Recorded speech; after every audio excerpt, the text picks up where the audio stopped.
A lot of these kids are what we traditionally would call high-risk kids. They tell me, at least the school tells me, that some of them might not even be in school. That one of the reasons, or one of the things keeping them in the school, one of the things motivating them is the drum program. Okay, look at these. Are you going to be able to get in place when they're like this? This is our newest song. 1, 2, 3, and break. We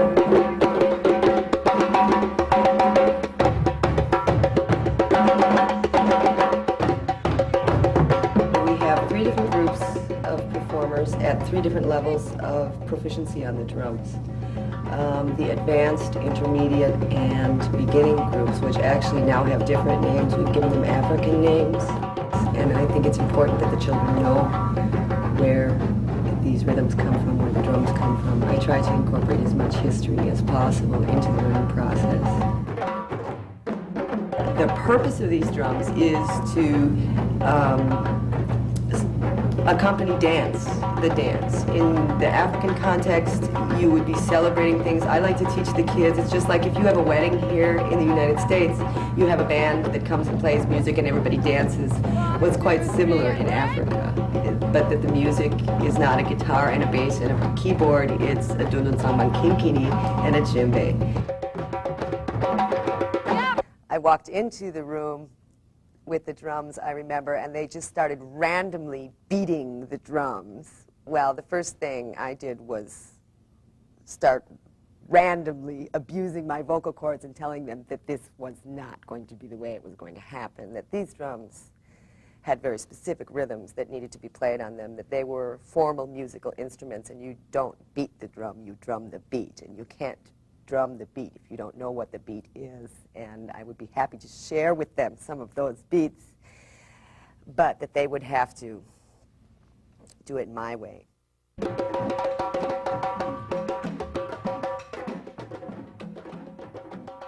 They asked me to do a class with 16. I started with 16 sixth graders. And it was tremendously successful. They did a performance in the school and basically blew everyone away with what they had learned in such a very short time. And it just went from there. They are all very talented, they're all very enthusiastic, and I really feel like I have found the people I want to work with and the people I need to work with these drums. All of this is very new for the school. This is the first time that an artist has come in and actually been a part of the school day for a long period of time. I have been here over a year and a half, and they come into this room as a classroom. And it has, yes, we are going to have to establish standards for who gets in the class and who doesn't, because everyone in this school wants to do it right now. I play the dundu and the samba. I just like some of the beats we do. It sounds nice.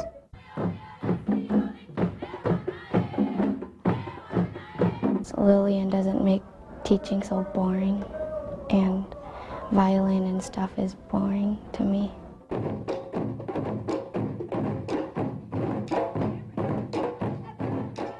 Just to play, go out and have fun, be myself.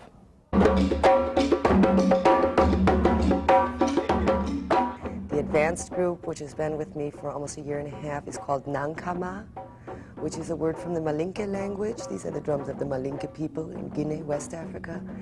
And Nankama means born for it or destined to play the drum.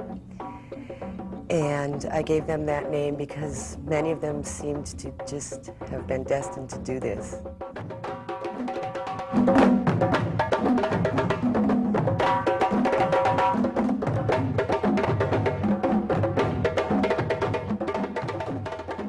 There are other schools now throughout the city who are asking for this program. I think that I will make as a condition for my work that the first class has got to be culturally specific. It's not that, you know, the classes that have since developed are mixed, but I think it really was essential to the success of this program that the first group was an all-black group. I'd like to ask the rest of the drummers to come back on stage for after 9.